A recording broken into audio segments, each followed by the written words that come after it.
Alright, so welcome back to the boathouse. We are ready to cook up some langoustines. I want to show you a couple of different ways that you can either cook them or you can barbecue them. I brought out one big one. These big ones are going to be ideal for barbecuing. I do like to boil the smaller ones. You can barbecue them as well, but obviously you get less food in them for that. So first of all here, we are going to need to kill the langoustines. If you have frozen langoustines and you're watching this as a tutorial, you need to thaw them first. Usually you can thaw langoustine by picking them from the freezer and putting them in the fridge for about 12 to 24 hours. It's going to depend a little bit if they're frozen together or the size of them. Obviously these smaller langoustines, they're going to thaw a lot faster than the big ones. Another trick you can do is place them in a bucket of water. That is going to thaw them up a little bit faster, so that's one way you can do it. Either way, I'm going to assume that you have thawed langoustines for the rest of this video. Now if your langoustines are already dead, you don't need to kill them, but since we are going to boil them, grill them, we should kill them first to treat them as humanely as possible, right? So for this, you're going to need a knife. I have this little chef's knife here by Victorinox, linking all the products that I'm using in the videos, by the way. So for boiling them, we're going to stick them in the head. And for barbecuing them, we're going to cut them directly in half. So let me show you the way we're going to do it if we're going to boil them first of all. You want to take your langoustine here and you want to place it down with the head forward. So you have two parts here. Essentially you have the back part, which is going to be the scampi or the tail of the Norway lobster here. And then you have the front part here, which is going to be, well, the head section, right? And it's in the head section that we need to stick it to kill it. So we're going to do it in one motion. We're going to stick it all the way down and then press the knife downward, and that is going to take out the langoustine right away. So you want to stick it a little bit behind the halfway point there. You can see it has this little groove into it. If you place your knife a tiny bit behind that and in the middle, and you just stick it 1, 2, 3 and down. And now he is dead. It may move a little bit, but it is essentially dead now. I have one more small one that has lost its claws here, so I'll show you again. So we go down here and forward and dead. We're going to go ahead and boil this first, and then I'm going to show you how to kill off the big ones if you're going to barbecue them after we have put these to a boil here. In order to boil langoustines, what you need to do is get some salt water. You want it to be a tiny bit more salty than the sea, so what I did is just grab the bucket from the sea out there, and then I added a tiny bit more salt into it. Now we're going to go ahead and bring the water here to a boil. You want it to be at a full boil before you add the langoustine in there. We're going to add the langoustines in here. So I think it's just good practice to add them with the head first. But they are dead, so it's not going to matter. How long you boil them is going to vary a little bit. If you have small ones like these, I think for, let's say 5 minutes, it's going to be plenty. However, if you have bigger langoustines like these ones, usually you will need to boil them for quite a bit longer. Probably 8 to 10 minutes for this big guy is going to be necessary. Now, I know some people like to boil them while they're frozen. I don't recommend that, as the meat doesn't get the same quality if you start boiling them when they're frozen. So that's why I recommend thawing them. So we finally have the langoustines ready here. I just cooled them off a little bit outside in the snow, place them in the fridge or pop them into some cold water, and it should cool off pretty quickly. They're a little bit hard to work with, as you can imagine, while they're still hot. One thing I want to show you, since it varies a little how long it takes to boil them, right? Another trick you can check, I'm just going to show you on this living guy. If you look at the tail here, you can see this one that is boiled is going to turn white once it's done boiling. As you can see, this one has a very lively color, but once it turns white like this, they are done. So that is another way you can check. But if you have many different sizes of these langoustines that you're boiling at the same time, usually it is fine to just go out from the biggest size. So if you have a big one, for example, you just leave them all for 10 minutes, and it hasn't been a big problem with overboiling them from my experience. So I'm just going to place this big guy to the side before we start working on him, so he doesn't have to witness what's happening to his brethren. So I'm going to show you how to take apart these langoustines now. We just need a bucket where we can place the shell. For the claws, we are going to need a hammer. Preferably you have a wooden mallet, that's even more effective. Alternatively, you can take some paper when you hit the claws, or you could use some type of cloth. That would work as well to dampen the blow there. But let's just start here by taking it apart. So the back part comes off very easily. If you twist the tail part here to one side and then back to the other side, it's going to loosen off the langoustine there. For the claws, just hold on to the base of the langoustine and pull them backwards, twist around, they come off. Same with this side, back, around. For the rest of these small ones, There is a little bit of meat in these claws. There is not much. It's not something you want to serve, but if you just want to kind of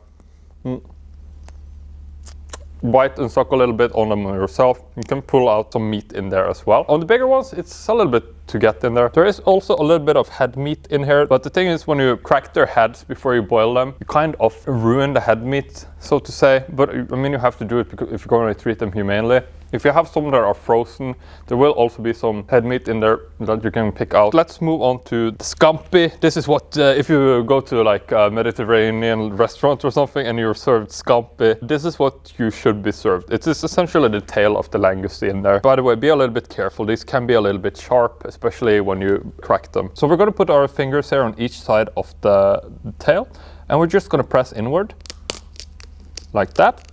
And that is going to crack the tail. And now we're going to pull it back out and place our thumbs on each side, and we can pull them back like this. And at this point, it is as simple as just pulling the meat out here, like this. This is shell, this we can discard off. On the top here, you see a little bit of this head meat or head juices, or what we should say.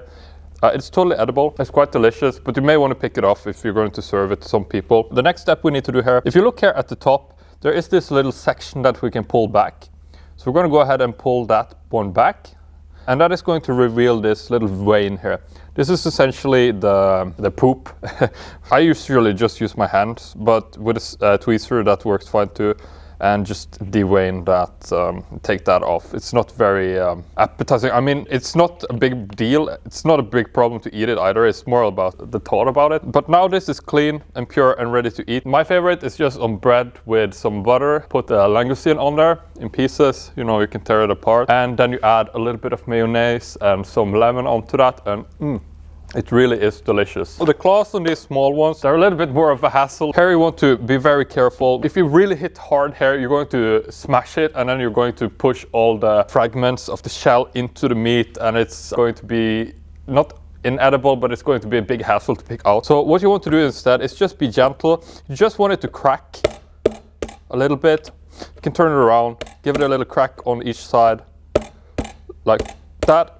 And once you have done that, it's a lot easier to just pull this one apart like that, and then you have the meat that you can eat freely. Again, the same goes for all the little parts down here. You can pull them apart as well. That makes it a little bit easier to crack them. So for this middle one, for example, let's give it a little hit,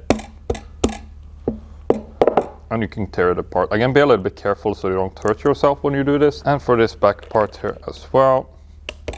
So that is all the meat you're going to get out of them while you're boiling them. Now let's have a look at the barbecue version of the langoustine. Now this is going to work whether you fry it in the oven, on a pan, or like we're going to do on the barbecue here. I'm going to show you the basics of this. Obviously there are going to be a lot more advanced recipes that you can use, and we can make videos about that in the future if you're interested. By the way, your favorite recipes for both the boiled ones as well as these barbecued ones, I'd love to hear what you put on them to make them taste even better. Please share that in a comment below if you wouldn't mind. I love langoustine, as you can imagine. Anyway, let's start on this big guy. This is going to work on all langoustines, but again, I prefer these big ones for barbecuing. Again, we're going to need a knife here to kill it. These ones we're going to cut in half. We're going to do this quick and easy, and we're going to stick the knife here right behind the halfway point of the front section of the langoustine. So you have the back with the tail and you have the front, right? And you can see there is a little bit of a groove here in the middle. So we're going to try to aim for around that area. And in one fast motion, we're going to stick the knife in and pull it downwards. 1, 2, 3, in and down. And now this langoustine is dead. So the next step is that we're obviously going to cut the rest of it down in half as well. So let me just turn it around here. It's a little bit easier for me to work with. So we're going to stick the knife back down there, and we just pull our knife all the way down to the bottom and slice it in half like that. And as you can see here, we have all the good stuff inside here. If you remember earlier, I was talking about that little string that you have running down the back of the tail of the langoustine. It's very easy to just pull that out here. Now, as it's exposed, so we're just gonna throw that away. And again, if you can't find it, just kind of dig in there and you will see it eventually. It runs all the way from the back of the tail all the way to the front here with the stomach area. Now, you don't want to clean this stuff out, this brown stuff. It's very delicious when you eat it. As you saw, we lost a little bit of it when we were boiling the langoustine, but now that we're grilling them, it's going to be a delicious grill. So I'm just gonna pop the claws off here, and we're going to grill them at the same time as we grill the rest of the langoustine. So I'm just gonna crack them off like that. I'm holding on to the base, and then I'm just pulling it off like that. Doing the same on the other side, holding on to the lower base here, and just gonna crack off the upper part. At this point, if you have any delicious butterous garlic butter, is one of my favorites to pop on here. You can marinate, you can smear it all over the front top of the shell here. The shell will hold it in there and kind of boil it as we are grilling them. Sadly, I don't have anything, so I'm just gonna go with a pure taste here. I almost forgot. I like to remove this little part here. As you can see in the front of the head, on one of the sides, you're going to have this little thing in front of the brown section. I think it is the mouth of the langoustine, and it's not very good to eat. It's kind of crunchy, so I'm just gonna take that off there, and I'm gonna discard of that as well. Now, let's move over to the barbecue and get started. All right, so we're over here at the barbecue. We have our langoustine, and I have preheated the barbecue here. Just gonna crank up the heat a little bit here, and we are ready to pop the langoustines or Norway lobsters there onto the barbecue. Now, there are some different ways that you can barbecue them, but I like to just barbecue them with the shell facing down on these body sections. Let me just pop that one on there, and we're going to pop the other one as well on here. Some high heat. Usually I leave them on here for like 3 minutes. I think that's plenty. Just gonna grill the claws here as well. That, and we just close it up. Some people like to turn the langoustines around when they barbecue them. You do get that little bit of crispiness on the top side as well. When I'm barbecuing these langoustine, I'll usually put a little bit of butter or something on there. So the thing is, if you turn it around with the shell facing up, then everything's going to run out of there, especially the head meat and everything is just going to fall out. So I personally like to just grill them with the shell facing down and the meat facing up. And as for the claws, I just grill them whole. You can turn them around if you want to, but it's just fine to do it like this as well. All right, so it's been almost 5 minutes since I started the grill here. And let's have a look. Dum, dum, dum, dum. Looks delicious. I had a look at 4 minutes and it wasn't as ready as I wanted, so I've left it here for another minute or so actually. The easiest way to tell when these are done, I mean the claws are a little bit more difficult, but you can check when it starts to kind of loosen off from the shell. When you start grilling them, it's usually pretty tight onto the shell, but now you can see it's kind of loosened itself off there. So I say that these are all done now.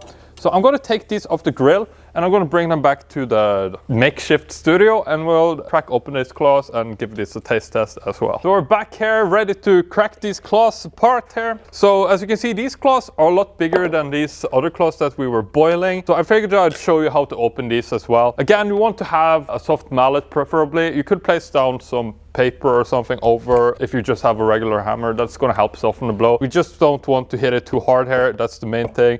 So be gentle. You just want to crack the shell. You don't want to like break it. That is going to be the most important thing here. So once you've cracked that part enough, I'm just going to break it off first so it's easier for you guys to see. So the next section here, just be careful as well. Just crack it like that. This is plenty. And the last one, like that. And now we are ready to open up these claws. So let's just pull it apart here. Here you can see the meat is nice and exposed. So the same goes for these back parts. You can just pull it apart. So for these body parts that we cooked, this is really easy to peel out. I usually just use a spoon or a fork and just pull it out. You can use your fingers as well. I'm not going to go into the head meat here because it's going to be a mess, but just pull it out like this. And here you have nice succulent fillet. So good. It gets a little bit sweeter, I think, when you barbecue them compared to just boiling them.